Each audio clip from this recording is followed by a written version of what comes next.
நிகழ்ச்சியில் இனி ஆதி திராவிடர் மற்றும் பழங்குடியினர் திட்டத்துல பிரதம மந்திரி அனுசூச்சித் ஜாட் அபிவிருத்தி யோஜனா அப்படின்னு சொல்லிட்டு இருக்கு. நன்னில மகளிர் நில உடைமை திட்டம். இது எப்படின்னா ஒரு நிலம் வாங்குறதுக்கு அவங்க மானியத்துல உதவுறாங்க. அப்புறம் சுய உதவி குழுக்களுக்கு கடன் உதவி தராங்க. மாணவர்களுக்கு கல்வி கடன் தராங்க. மின் இணைப்பு பண்றதுக்கு தராங்க. இந்த மாதிரி திட்டங்கள்லாம் இருக்குது.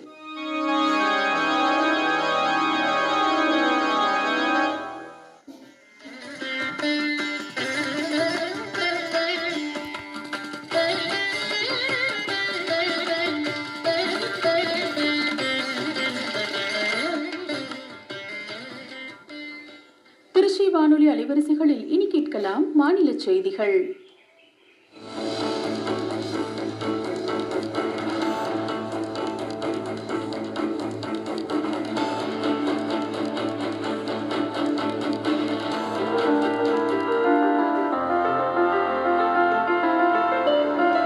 வணக்கம். மாநில செய்திகள் வாசிப்பவர் ரெங்கநாதன்.